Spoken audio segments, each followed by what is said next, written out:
boa tarde, boa noite, telespectador. Mais uma vez estamos aqui para discutir um grande tema que está dentro do Congresso Nacional. E o tema é cada dia mais polêmico, e cada dia a gente se para entender.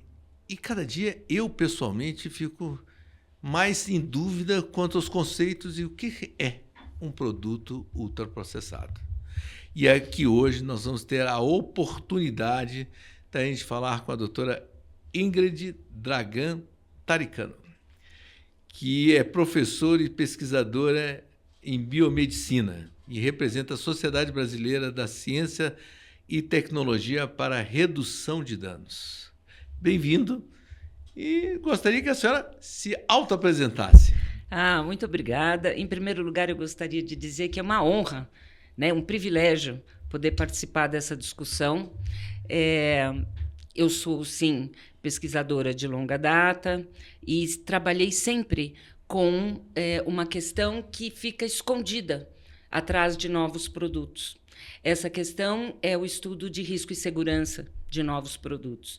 E fiquei por mais de 20 anos trabalhando com isso. Então, isso me traz sempre a superfície de discussões, ainda que elas sejam novas, porque são conceitos muito arraigados.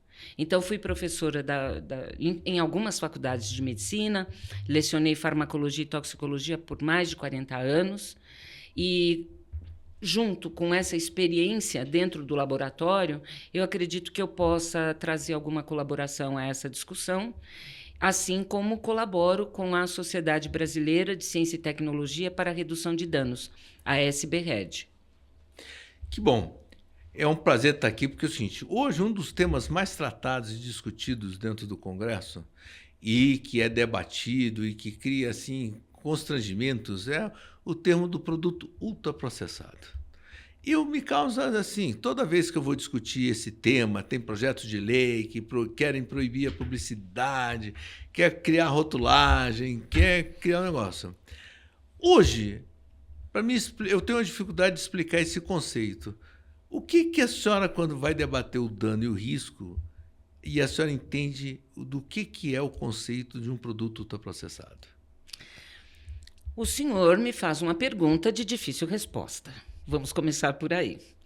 Porque, primeiro, nós temos uma série de classificações e são visões, algumas semelhantes, outras antagônicas. Temos uma nova classificação, classificação.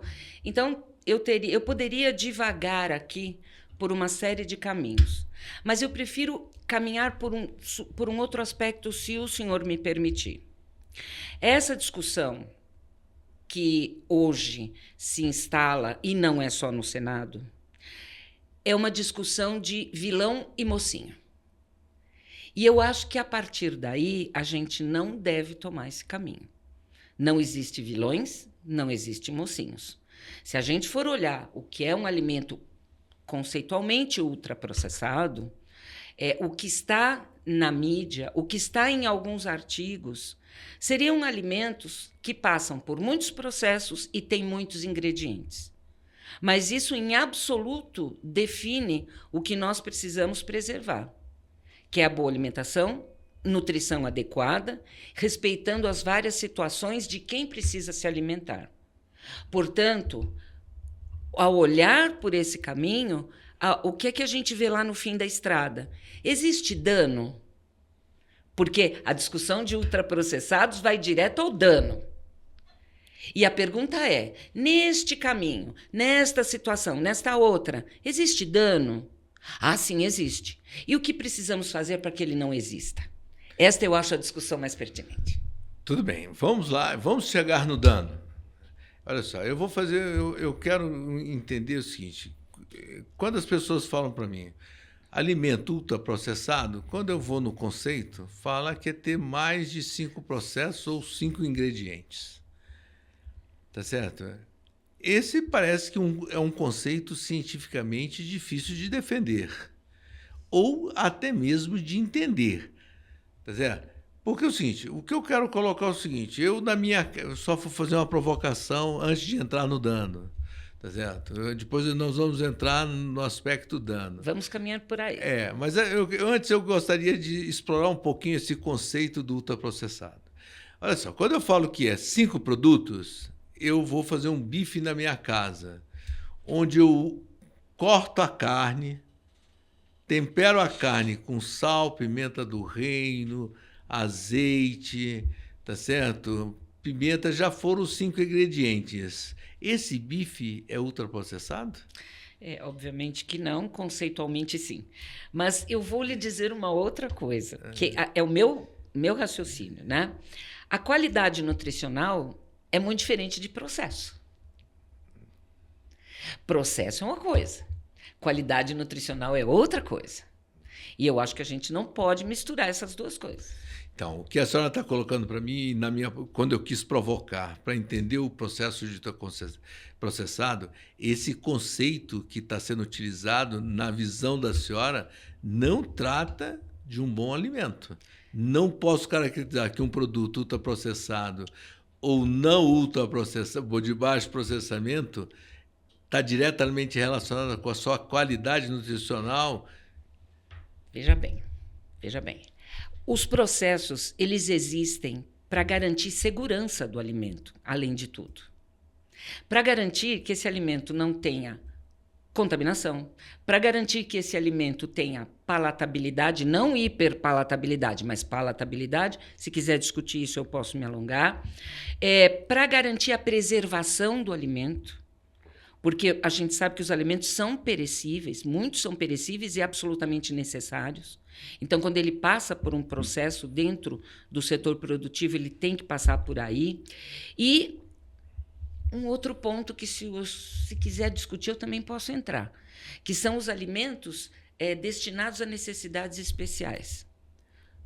Se a gente for olhar por aí, tudo é ultraprocessado. Tá, vamos lá. Então, a senhora já está me jogando para o final onde eu queria chegar lá na frente. Desculpa. Mas, então é o seguinte, porque é o seguinte, olha só, outro dia eu estava conversando com essas pessoas, numa dessas seminários, as pessoas falaram assim, até a sociedade, o FDA americano, estavam tentando montar um grupo de trabalho para fazer uma nova definição de ultraprocessados. E que eles fizeram uma publicação falando que é impossível chegar a um conceito factível de mensuração do que é ultraprocessado para a alimentação. Então, quer dizer, isto é o que a senhora está querendo falou aqui, que é o seguinte, olha só, na realidade, eu não tenho que olhar o ultraprocessado ou não processado, eu tenho que olhar o que é bom para a alimentação, o que é bom na satisfação do ser humano em relação. E que isto é um conceito muito interessante, quer dizer, pode trazer o alimento, ele é saudável, ele é bom, ele é necessário, nós temos que nos alimentar, ele vai nos fortalecer, tudo isso. Mas, dentro de um conceito, pode trazer danos. Tá certo? Então, o efeito colateral de uma coisa pode ocorrer dentro disso, tá certo? E então, esse conceito, para saber se ele é bom, se ele é ruim e qual o impacto que ele realmente causa no ser humano, esse conceito de ultraprocessado não serve para nada. Na verdade, o que eu acho, assim, no meu ponto de vista, a gente começa pelas necessidades, obviamente, necessidades fundamentais da manutenção da fisiologia correta do organismo. Mas, se a gente começar por aí, nós vamos ter um caminho a seguir que seria, em primeiro lugar, desenvolvimento de produtos, e isso seria de produtos na indústria, produtos destinados à alimentação, ela tem que ter como base ciência. Essa ciência, que aí vai fazer par com a tecnologia, essa ciência, ciências da saúde, a ciência dos engenheiros de alimentos, dos nutricionistas, para desenvolver produtos que realmente atendam às necessidades de alimentação e manutenção de saúde das pessoas. Essa é a primeira questão. E para que isso possa acontecer, existe uma premissa que eu não abriria a mão, que é o setor produtivo conversando com a ciência e com as necessidades de saúde pública. E eu posso já me adiantar e lhe dar um exemplo. Quando a gente olha para a saúde pública e, de repente, a gente vê que o número de hipertensos está muito grande, o que a gente pode fazer com esse dado? Opa, vamos diminuir o sódio. E aí a gente tem os levantamentos de saúde pública, dados, a ciência amparando isso, a conversa com a indústria e a produção ou o desenvolvimento de produtos adequados para mudar essa situação. Agora, se a gente começa a olhar, é multiprocessado, não é multiprocessado, isso faz bem, isso faz mal. Vamos voltar ao começo da minha fala, é vilão e mocinho. Não é assim que funciona. Ou não deveria. Tá, então o que a senhora está colocando é o seguinte: esse conceito do que é bom, que é ruim, do mocinho, tem uma relativização. Sim, sim. Tá legal. E que um conceito rígido, tá certo? Ele passa a ser problemático. Com certeza. Tá legal? E que o conceito do ultraprocessado está longe de resolver essa questão. Perfeitamente. Tá certo? Então, quer dizer, esse é... Tá legal. Isso é um debate que a gente precisa fazer com a sociedade. Concorda? Perfeitamente. Porque, então... Só vou lhe interromper nesse momento. Por quê? Porque se a gente não tiver a sociedade envolvida como um todo, a escola, a família, a educação das pessoas, também não vai para frente. Tá legal. Então, o que é o seguinte, esse debate com a sociedade de informação, tá certo? E o princípio principal, o princípio que tem que estar no cerne desse debate, tá certo? É o seguinte: evitar danos. Quer dizer, nós temos que discutir os alimentos? Temos que discutir política pública de evitar danos, de ter uma qualidade nutricional, de ter alimentos que a gente possa ter alimentos... Porque é o seguinte, produção de alimentos é sazonal. Quer dizer, então tem épocas que vai ter fartura e vai ter épocas que vai faltar. E como é que a gente faz essa conservação dentro desse processo, tá certo? Para evitar até danos à saúde, que a falta e o excesso criam dentro desse processo, e a gente tem que achar esse equilíbrio de danos. Quer dizer, não é ser processado ou não, até para me armazenar ou melhorar a qualidade, que ele vai estar, os aspectos nutricionais, eles vão ter que ser, tem que ter algum manuseio, algum tipo de processamento disso. Natural, todo dia, toda hora, em qualquer lugar, nós não vamos ter. E aí é o seguinte, a gente tem que fazer esse debate. Na experiência da senhora, nesses 40 anos, como é que a gente pode iniciar e para que rumo que a gente tem que ir com esse debate? Bom, a gente não pode se furtar à discussão de pesquisa, de ciência e de tecnologia. Porque quando a discussão, seja para quem for, e seja em que nível de explicação houver, não tem a base científica com dados sólidos, robustos, fica muito difícil conversar. Então, assim, eu não estou dizendo que nós temos que conversar com a população em geral, fornecendo gráficos e dados científicos da última publicação. Vou interromper o raciocínio, desculpe interromper. Com essa afirmação, a senhora está colocando que o conceito de ultraprocessado, ele tem base científica? Depende. Desculpa. Depende, não, depende. Sabe por quê? A gente tem algumas publicações a respeito disso, científicas. Só que isso não quer dizer que isso é a verdade. E eu já vou lhe dizer um outro jargão. Olha que eu estive em faculdades de medicina por mais de 40 anos. E vou lhe dizer a respeito da medicina, e eu acho que pode se aplicar a outras. Medicina é uma ciência de verdades transitórias. O que hoje é tido como uma verdade, amanhã pode não ser. Nós tivemos uma época em que os ovos eram vilões. Não coma ovos, olha o colesterol, o senhor vai lembrar disso. E hoje, por quê? Porque a ciência avança, porque os dados aparecem, porque nós temos dados de saúde pública, dados públicos de saúde. Então, quando o senhor me diz, eu não posso lhe dar uma resposta estática. Ah, isso está certo, isso tem base na ciência, isso não tem. Depende para onde as pessoas estão olhando quando criam o conceito. Por isso que eu lhe digo que nós temos que olhar para a saúde e não para o conceito. Tá, então vamos lá. Voltando ao raciocínio gastronômico, que a gente tem que olhar a ciência. O que a ciência vem? E como é que está a condução da ciência para esse debate?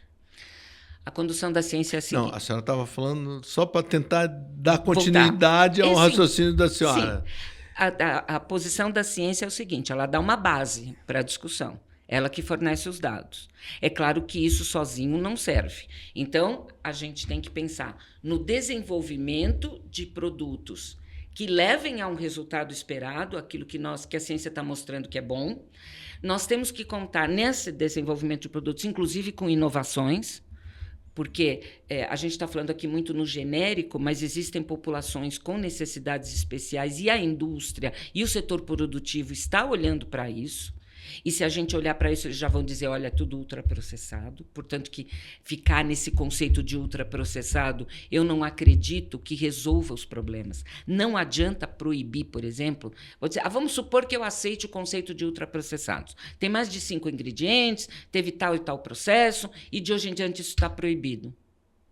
Pronto. Tem um monte de gente que não vai poder comer.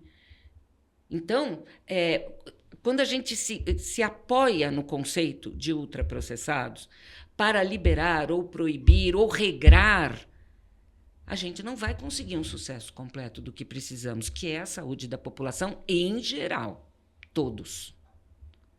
De maneira que, mesmo que a gente insista aqui, numa discussão de ultraprocessados, o que eu estou tentando lhe mostrar é que a discussão tem que ir para outro lado. E o regramento, né? Podemos falar de leis, podemos falar de medidas de qualquer espécie, elas terão que olhar para isso. E não podem ser proibitivas ou proibicionistas, porque tudo que é proibido não dá certo. Não dá. Então, se eu pensar, por exemplo, vamos fazer um regramento de proibir determinado tipo de alimento em determinada situação, alguém vai sair prejudicado. E vai sair prejudicado porque a gente tem que olhar a geografia deste país. Nós somos continentais. Ontem nós tínhamos menos 9 graus em algumas cidades do sul. E, ao mesmo tempo, 32 graus no norte. Nós não podemos fazer um regramento de alimentação pautado num conceito de ultraprocessados para um país deste tamanho. O senhor mesmo está dizendo, falou para mim de safras. Então, como é que nós vamos fazer? Eu não acredito que pautar o regramento em cima deste conceito vá resolver o problema. O senhor falou em redução de danos. Sim, nós temos que minimizar, mitigar, reduzir e até impedir danos consequentes de uma alimentação inadequada, usando a cabeça, usando a ciência, usando os dados que nós temos do próprio Pense. Então, é isso. Não se pode fazer uma coisa absolutista, a começar dos conceitos e terminando nas opções. Tá, então, a senhora acabou de fazer uma afirmação importante, que o conceito e a forma como está sendo conduzido o processo de ultraprocessados pode até ser um início de um debate, mas não é um bom debate. Não traz a solução. Na minha opinião, não traz a solução. Legal. E qual é a solução e qual é o bom debate para uma política pública? Se a senhora tivesse que colocar hoje assim, um bom debate para a gente discutir uma política pública, qual era a linha que a senhora sugere? Bom, eu sugiro uma discussão de todos os atores, para começar. É uma discussão onde tem que estar a saúde pública, a indústria, se for o caso, até a própria escola. Tudo bem, vamos lá. A senhora coloca assim, a saúde pública teria que estar nessa discussão. Tá legal. Por quê? Porque a saúde pública tem os dados de como está a população nesse momento. Nós só diminuímos o sódio dos alimentos porque nós tínhamos uma condição de hipertensos que estava começando a chamar a atenção. Tá, então vamos lá. Hoje, dentro desse conjunto de ultraprocessados, só para a gente, do ultraprocessado, Os exemplos mais citados é o sódio, é o açúcar, tá certo? É o açúcar, é a gordura trans, os corantes. Tá. Como é que esses aspectos hoje realmente têm danos à saúde pública que são sensíveis e que precisam ser controlados? Na visão da senhora, e olha só, nem todos são ultraprocessados, mas todos são enquadrados como ultraprocessados. Sim, sim. O senhor me provoca e eu me defendo, mas também lhe provoco, porque é o seguinte, naquela construção que iniciamos a conversa, nós temos a ciência, nós temos a saúde pública, temos que ter a indústria nessa discussão, temos que ter dados. E essa discussão ela tem que permear todas as necessidades. Então, quando o senhor fala açúcar, sal, não sei o que mais, a gente está falando de uma forma muito genérica. A gente não pode esquecer. Vamos voltar ao ultraprocessado? Quer ver uma coisa? A gente tem pacientes hospitalizados que dependem de dietas diferentes e não de comida para sobreviver. Posso lhe afirmar que são ultraprocessados. Várias formas de alimentação para hospitalizados. Então, peraí. Se eu for ficar rígida num conceito, então eu vou dar ultraprocessado para uma pessoa que está hospitalizada, passando mal? Vou. É o que ele precisa. O senhor entende por que eu tiro essa definição da discussão? Aí o senhor vai para açúcar. Ok, cadê os diabéticos? Não, vamos tirar o açúcar. Gente, fica impossível de comer. Fica impossível. E a gente ainda quer que as criancinhas diabéticas gostem daquilo. Não pode ser desse jeito. Eu vou só... Não sei se cabe o que eu vou falar dentro desse conceito, mas é o seguinte, eu sou diabético e tomo corticoide. Então, o controle da minha glicose é complicadíssimo. E aí, por último, o médico mandou agora controlar e eu estou usando aquele aparelhinho, né? Uhum. E aí, o que acontece lá é o seguinte, outro dia eu estava irritado, ansioso, comi uma tonelada de açúcar. A minha glicose subiu, tá certo? Mas subiu até um razoável. Aí, fiquei até contente que ela baixou rápido. Aí, no outro dia de manhã, eu sentei e comi pão. Ela subiu o dobro do que tinha subido com aquela quantidade de açúcar. E aí eu falei, o que faz mal? O pão ou o açúcar? E aí foi que eu falo o seguinte, é tudo ultraprocessado? Não sei, entendeu? Olha só, aí eu comi doce de leite, era açúcar e leite. É ultraprocessado? Só 2 ingredientes? O pão tem quantos ingredientes? Não sei. Eu estou colocando o seguinte, a saúde, olha só. A glicose, a diabetes é um problema de saúde pública. Tem como parametrizar e criar uma regra desse processo? Em cima de danos? Não, tem, claro que tem, porque essas populações especiais que a gente cita seriam os diabéticos. Eu posso ir mais longe, posso falar do celíaco. Eu convivi com uma biomédica celíaca. Isso não é brincadeira. Essa moça, ela, por exemplo, não podia ir a um restaurante numa festa de fim de ano comer a comida que todos iriam comer, de jeito nenhum. Ela ia na festa de fim de ano, ela abria a marmita dela, o garfo, a faca, o prato, tudo. Porque não pode ter nada de glúten. Qual era o resultado? Uma diarreia horrível, inclusive sanguinolenta. Então, quando a gente começa a falar destas populações, do diabético, do celíaco e outras situações, e a gente quer colocar multiprocessado, ultraprocessado, isso faz mal, eu volto a dizer ao senhor que rotular desta forma não é a melhor forma de oferecer saúde. A melhor forma de oferecer saúde na alimentação é escutar o que diz a ciência, ver o que a população apresenta, quais as necessidades populacionais, e aí a gente vem A gente vai olhar mais de pertinho o que eu acho que realmente é necessário fazer, muito, muito além do proibir ou permitir. É que todos esses atores trabalhem no sentido que já fazem. A rotulagem, por exemplo. Então, está lá no rótulo o que é que tem e o que é que não tem. Tem certos alimentos que passaram por vários processos e são absolutamente necessários a determinadas faixas da população. Outros passaram por vários processos, está inclusive tudo ali no rótulo, e eles podem ser opcionais. Aí a gente pode entrar numa outra discussão, que é na formação das escolhas, isso vem dentro da escola, aí vai a discussão para o lado assim, qual é o papel da escola, o que a escola deve oferecer, e podemos ir mais adiante ainda, né, as famílias, como tem que orientar. Então, é assim, partindo, eu acho que aqui dá uns 4 podcasts, para a gente poder discutir a fundo cada um desses aspectos. E por que assim, pode parecer que eu estou fugindo de falar o que é o multiprocessado ou ultraprocessado. Na verdade, não é isso.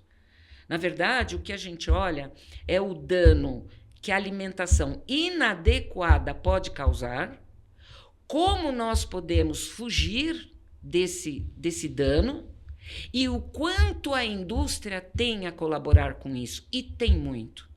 E, para terminar, para colaborar com isso, não necessariamente o indivíduo tem que se alimentar com um único ingrediente. Porque essa não é a necessidade nutricional. E o senhor mesmo já mostrou. A gente precisa preservar alimentos. Eu não preciso ir longe. Estou falando dados de ontem, de anteontem. Falei da temperatura. Vou falar agora do terremoto lá na Venezuela. Eles vão precisar de alimentos por 15 dias, por 20 dias. Não tem nem cozinha para cozinhar em casa, porque não tem casa. Um monte de gente caiu. Vai precisar de alimentos de que jeito? Processados, que são capazes de ser preservados. Aí, Estados Unidos vai mandar ajuda humanitária, Brasil vai mandar ajuda humanitária. Como é que vem isso? Não vem com o fogão junto, nem com a geladeira. Então, nós temos alimentos processados. Por isso que eu lhe digo, é uma discussão que, se a gente for olhar o proibitivo, se a gente for olhar um regramento que não oferece opções, que não olha a geografia do país, que não olha, como o senhor mesmo muito bem colocou, a sazonalidade do alimento, a gente não consegue fazer. Olha só, eu concordo plenamente. Quer dizer, a falta de alimento é um dano. Tá certo? O excesso de alimento é um dano. Com certeza. Tá certo? O meio termo disto é até difícil de definir, porque eu tenho 1,80 m, tá certo? A minha filha tem 1,40 m. Eu peso 80 quilos, ela pesa 60. Qual é o dano de um alimento para mim e qual é o dano de um alimento para ela? Eu sou diabético, ela não. Tá certo? Ela tem pressão alta, eu não. Como é que se cria uma questão de dano e o que é o seguinte, tudo que a senhora falou é uma questão de informação científica.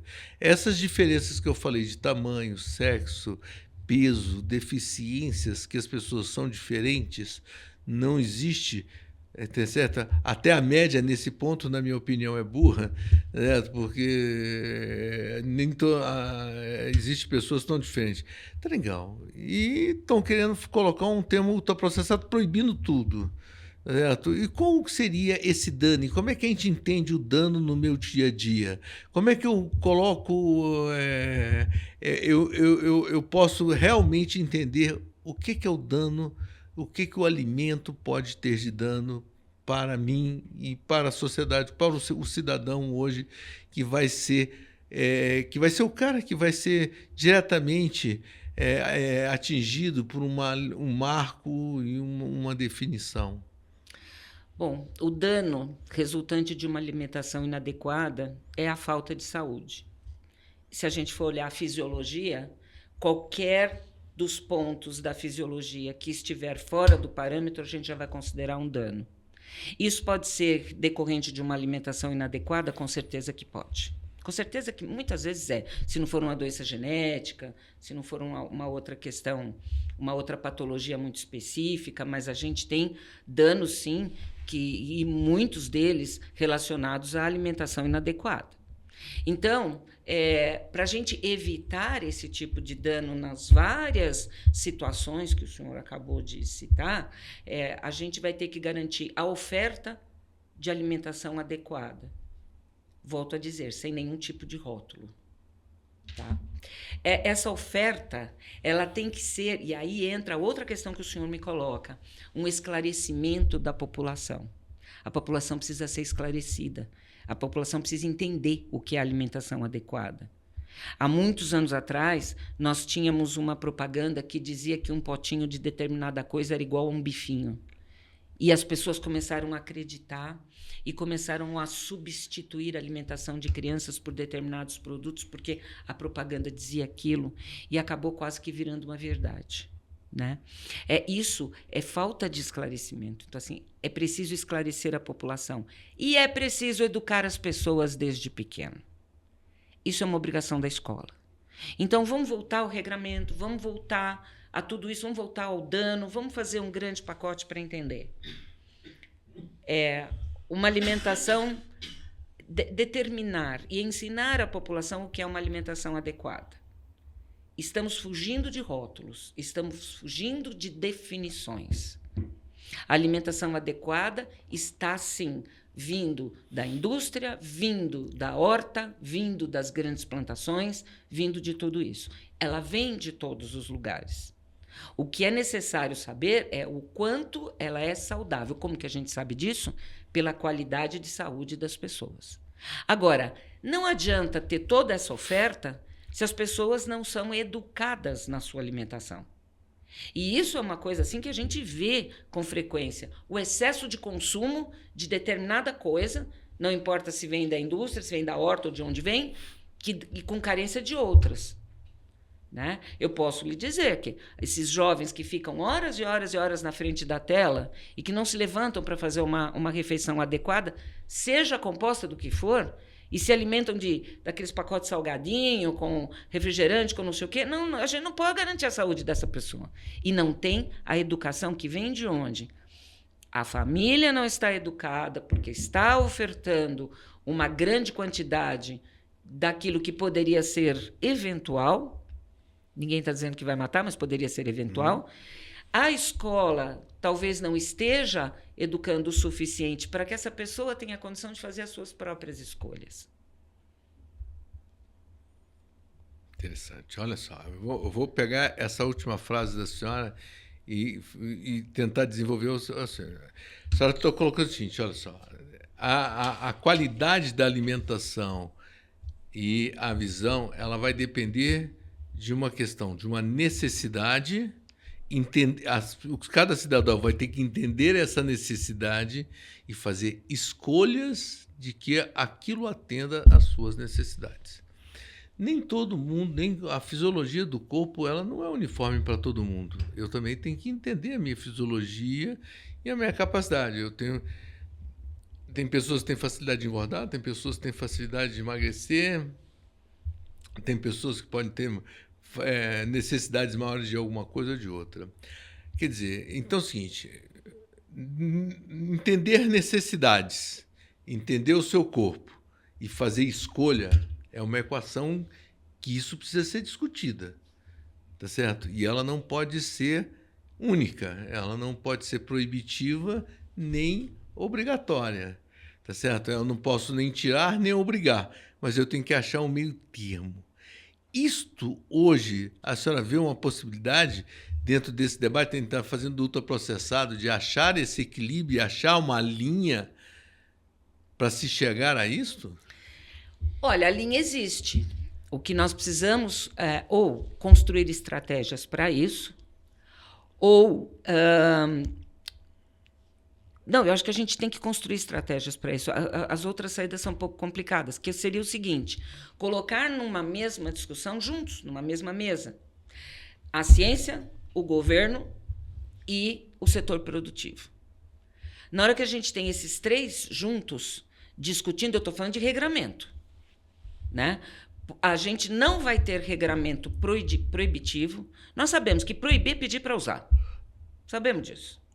Isso é em qualquer lugar do planeta, não é só aqui, né? É como um adolescente. Você diz para ele, você está proibido de fazer isso aqui. Ele vai lá e faz. É o que acontece, né? Os dados que as evidências científicas trazem, eles vão gerar, assim, avaliação de resultados. Essa avaliação de resultados nessa tríade, que a ciência governa a indústria, vai construir, sim, boas saídas. Mas não acredito, volto a dizer, em proibição. Não acredito num regramento proibitivo. Eu acredito, por quê? Para a gente falar de novo, eu acho que depois disso não é mais necessário citar, porque todo esse conjunto de variabilidade individual, de variação individual que a gente olha muito em ciência, e num país continental como o nosso, que tem uma variação de oferta, uma variação sazonal, inclusive, de oferta, de temperatura, portanto, de necessidades, né? Hoje o pessoal do Sul, com -1, -2, -9, 0 graus, sei lá quanto, tem uma necessidade, né? E o outro que está lá em cima, no Amazonas, com 32 graus, tem outra necessidade, né? Não é igual só de nutrientes, mas de hidratação e tudo mais. Então, essa discussão precisa ser feita de uma maneira ampla. Eu acho que, para fazer um regramento que dê resultado, é preciso isso. Depois, em seguida, colocados os parâmetros, é necessário educar a população. E, mais ainda, digo mais, a escola não tem só a participação da merendeira. A escola não deveria ter só essa participação. A merendeira que segue um regramento. Não.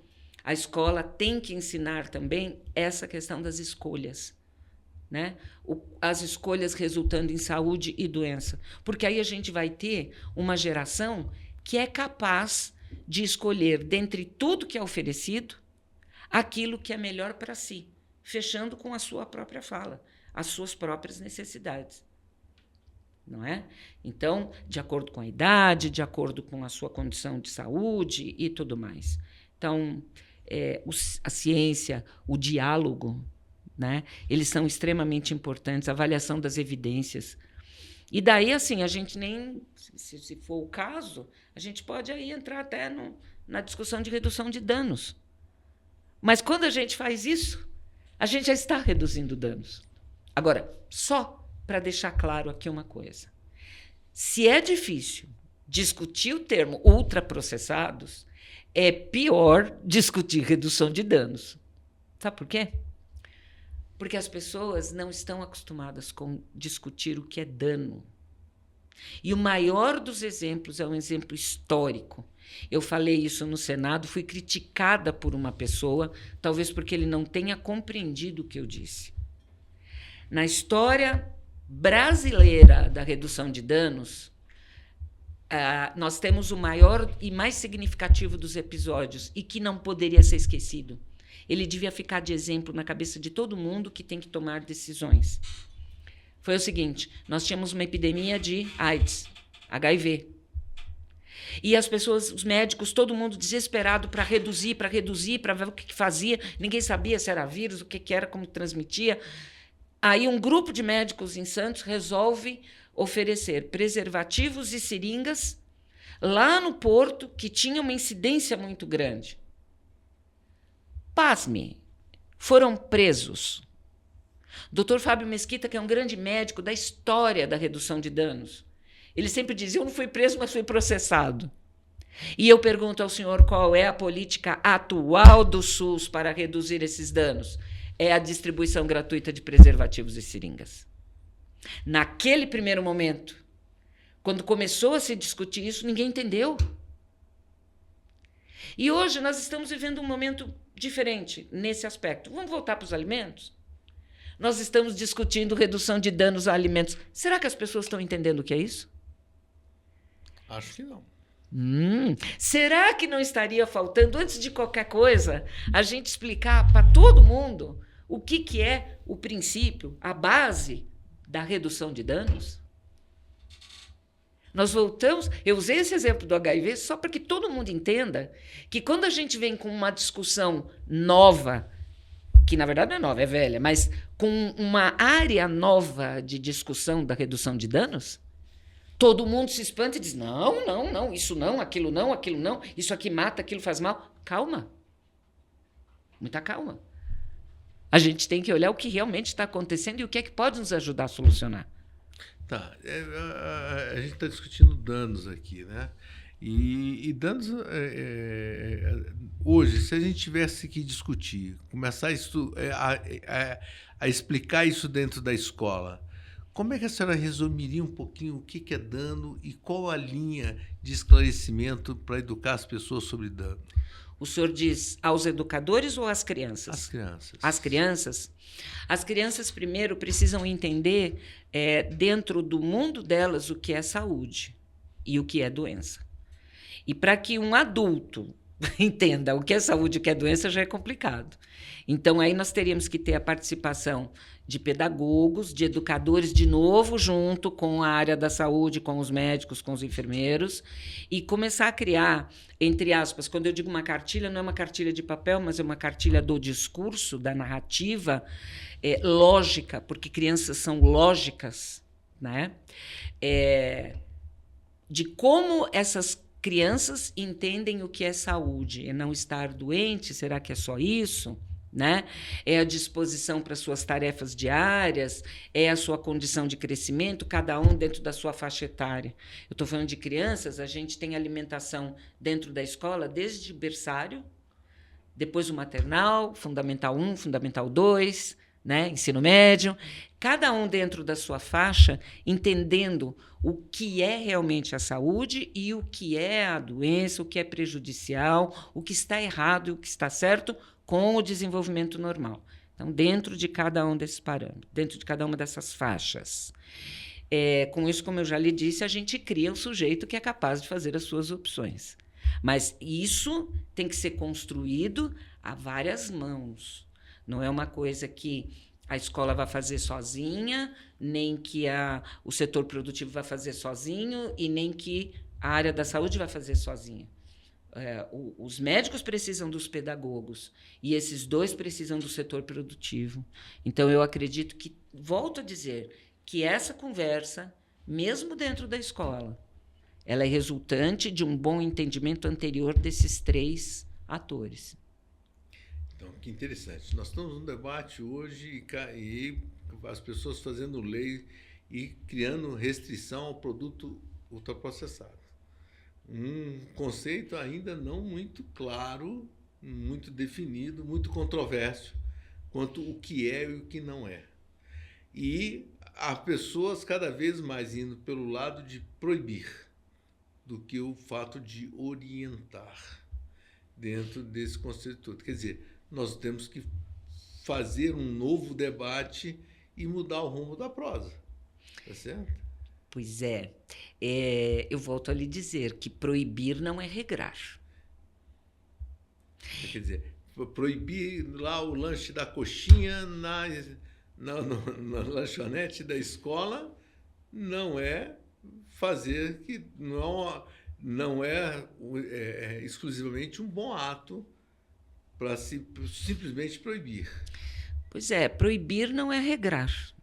O senhor fala em discussão, acredito na discussão, mas a discussão, todos têm que entrar dispostos nessa discussão a resolver o problema realmente. Ninguém pode entrar numa discussão desse tipo para garantir a saúde dos nossos adultos de daqui a 15, 20 anos com conceitos pré-fixados e dizer tudo que estiver dentro deste conceito aqui está fora. Essa discussão, isso não é discussão.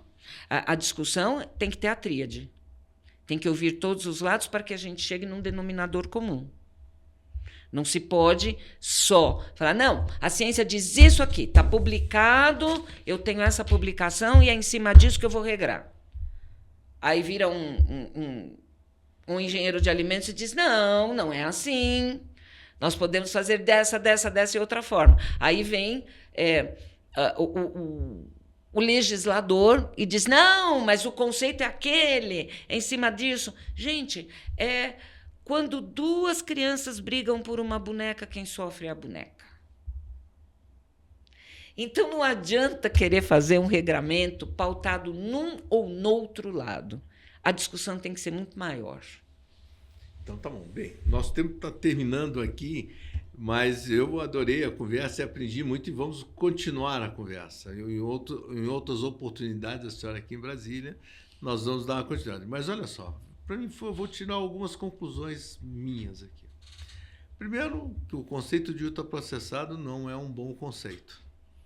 É um conceito que não traz esclarecimentos, não traz orientação clara para que você possa tomar boas decisões para a saúde. Tá certo?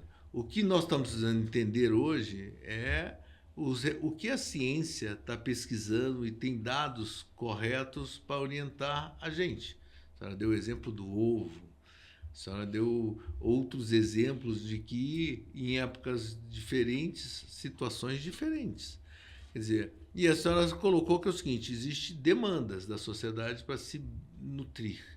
Eu preciso armazenar alimentos, eu preciso transportar alimentos que não tem na minha região, e eu preciso estar bem nutrida. E que essa equação precisa ser colocada de uma forma e que não é uma equação única para cada uma. Quer dizer, a equação minha pode não ser a sua equação.